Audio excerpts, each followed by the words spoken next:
Student welcome back. आज हम लोग स्टार्ट करेंगे टाइप्स ऑफ डीसी जनरेटर और आशा करते हैं कि आप लोगों ने जो है पिछला वीडियो देखा होगा। तो आज जो है टाइप्स ऑफ डीसी जनरेटर है। तो डीसी जनरेटर के कई टाइप्स हैं।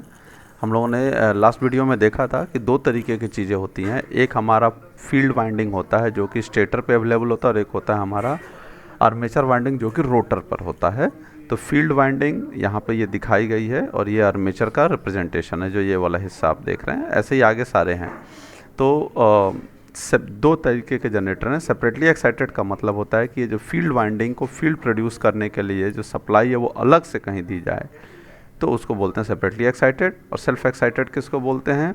जिसमें खुद के पावर से ही जो है फील्ड वाइंडिंग को भी सप्लाई मिलती है। तो इसलिए ये सेपरेटली एक्साइटेड ये बनाया गया। दूसरा जनरेटर है सेल्फ एक्साइटेड। इसमें देखिए तो सेपरेटली एक्साइटेड में अलग से सप्लाई दी गई है और यहाँ पे आपको आउटपुट मिल रहा है।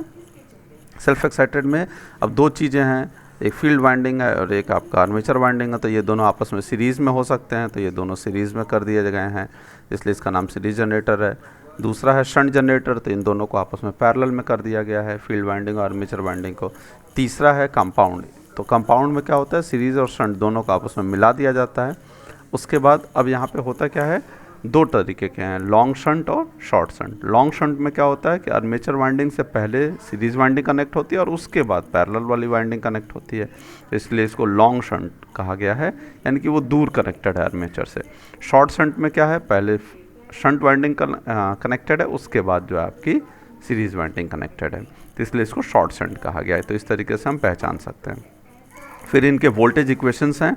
तो वोल्टेज इक्वेशन में पहला है सेपरेटली एक्साइटेड जनरेटर, तो वही बना दिया गया है। और यहाँ पर देखिए तो ये फील्ड वाइंडिंग है, यहाँ पे अलग से सप्लाई दी गई है क्योंकि ये सेपरेटली एक्साइटेड है। फिर यहाँ जो आर्मेचर है उसमें जो ईएमएफ जनरेट हो रहा है, जिसका फॉर्मूला उन्होंने डिराइव किया था, उसको कहा गया ईजी। यहाँ पे आर्मेचर वाइंडिंग है, उसका रेजिस्टेंस है आरए। यहाँ जो लोड लगाया गया उसके अक्रॉस का वोल्टेज है वी, और जो लोड करंट है उसको कहा गया है आईएल। आर्मेचर की करंट है उसको आईए। तो अगर यहाँ पे ये सारी चीज़ें लिखी हुई भी आपको दिख जाएंगे, तो अगर आप यहाँ पे इक्वेशन देखें आईए और आईएल में, तो क्या मिलेगा, आईए इज इक्वल टू आईएल। और यहाँ जो एक केवीएल लगा सकते हैं, ये क्लोज्ड पाथ है, इसमें हम केवीएल लगा सकते हैं। तो इसको मैं अलग से बना रहा हूँ, ये इतने हिस्से को कैसे आप समझेंगे जिससे कि आपको दिक्कत ना हो। तो ये जो है आपका एक तरीके से ऐसे एज्यूम कर सकते हैं कि ये लोड है और ये हमारा है ईजी, और ये हमारा है आरए, और यहाँ से जो करंट जा रही है वो है हमारी आईए, और यहाँ पर वोल्टेज है हमारा वी। तो अभी आप बिल्कुल ये, यानी कि ये जो इतना हिस्सा आप यहाँ देख रहे हैं, इतना हिस्सा, इसको हमेशा हम ऐसे रिप्रेजेंट करेंगे, एक बैटरी और उसके साथ सीरीज़ में रेजिस्टेंस, जो कि यहाँ पे आरए दिखाया गया है। तो जब यहाँ केवीएल लगाओगे तो क्या होगा, माइनस से प्लस की तरफ जाएंगे, तो माइनस से प्लस की तरफ तो प्लस ईजी, और आगे जाएंगे तो प्लस से माइनस होगा, तो आईए इंटू आरए होना चाहिए। तो इक्वल टू के इधर है, तो इसलिए हमने इसको प्लस आईए आरए लिख दिया है, और यहाँ पे प्लस से माइनस जा रहे हैं तो minus V is equal to 0। तो इस तरीके से ये जनरेटेड ईएमएफ है, इसका फॉर्मूला हमको आगे न्यूमेरिकल्स में इस्तेमाल करना होगा। पावर डिलीवर्ड निकाला गया है। पावर डिलीवर्ड का मतलब कितनी पावर आउटपुट पे जा रही है, तो आउटपुट पावर क्या होगा, डीसी है तो वी इंटू आई, तो V into I L. Generated power यानी कितनी पावर जनरेट हुई है, तो जनरेटेड वोल्टेज है आपका ईजी, और आर्मेचर की करंट जो है वो आई है, इसलिए ईजी इंटू आई है। तो अगर लॉस की बात की जाए तो लॉस क्या हो जाएगा, generated power minus delivered power, तो ईजी इंटू आई है minus V into I L.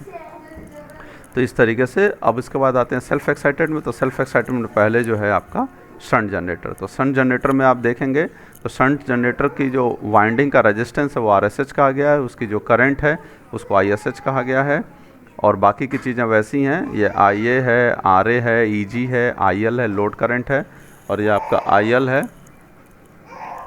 Load current. Voltage across जो है लोड है वो आपका वी है। तो यहाँ पे अगेन इस पॉइंट पर केसीएल लगाया जा रहा है, तो क्या होगा, incoming current is equal to outgoing current, तो IA is equal to IL plus ISH. और यहाँ पे केवीएल अप्लाई करेंगे इस लूप में, तो क्या होगा, EG minus I A into R A minus V is equal to, क्योंकि ये ऐसे जा रही होगी प्लस माइनस होगा तो minus V is equal to 0। तो जब इस तरफ ले जाएंगे तो हमें E G is equal to V plus I A into R A मिल जाएगा। और पावर डिलीवर्ड और पावर जनरेटर का फॉर्मूला हर बार सेम होने वाला है। नेक्स्ट है आपका सीरीज जनरेटर। सीरीज जनरेटर में दोनों वाइंडिंग सीरीज में आ गई, आर्मेचर और आपकी फील्ड। और यहाँ पे आप देखेंगे तो आई ए, आई एस सी और आई एल ये सब आपस में क्या होंगे, इक्वल होंगे। फार्मूला अगर यहाँ KVL लगाएंगे तो क्या होगा, E G minus I A into R A minus I S C into R S C minus V is equal to 0। तो सारे नेगेटिव वाले टर्म्स इधर ले आएंगे तो आपको ये इक्वेशन मिल जाएगी। और आप यहाँ चाहें तो आई ए और आई एस सी इक्वल करके आई ए को कॉमन भी ले सकते हैं। तो इस तरीके से जो है आपको मिल जाएगा ईजी के लिए, किसके लिए, सीरीज जनरेटर के लिए। फिर नेक्स्ट आता है कंपाउंड जनरेटर। कंपाउंड जनरेटर में पहले लॉन्ग शंट आएगा। लॉन्ग शंट में ऊपर डायग्राम बनाया था बिल्कुल वैसे ही है। यहाँ पर अगेन हम KCL लगाएंगे तो क्या होगा, आई ए और आई एस सी दोनों आपस में इक्वल होंगे और वो किसके बराबर होगा, आई L plus I S H, क्योंकि यहाँ से आई एल इधर जा रहा है, आई एस एच इधर जा रहा है। इस तरीके से ये इक्वेशन मिल जाएगी। फिर उसके बाद हम अगर ई जी का फॉर्मूला लगाएंगे तो इसमें आप देखिए तो क्या होगा, E G minus I A into R A minus I S C into R S C minus V is equal to 0। तो यहाँ पर हमें मिल जाएगा ये फार्मूला। तो ये है आपका लॉन्ग शंट का। ऐसे शॉर्ट शंट के लिए क्या होगा, शॉर्ट शंट में यहाँ पर जब आप लगाओगे, शॉर्ट शंट आप लगाओगे जब यहाँ पे KCL तो क्या होगा, जो भी आई ए करंट है वो आई एस एच इधर चला जा रहा है, आई एस सी इधर चला जा रहा है, आई एल और आई एस सी दोनों आपस में बराबर है। तो इसलिए लिखा गया I A is equal to I L plus I S H और I L is equal to I S C. फिर यहाँ पे जब हम KVL लगाएंगे तो क्या होगा, हमको मिलेगा E G is equal to minus I A into R A minus I S C into R S C minus V is equal to 0। तो इस तरीके से हमें ये वैल्यू मिल जाएगी।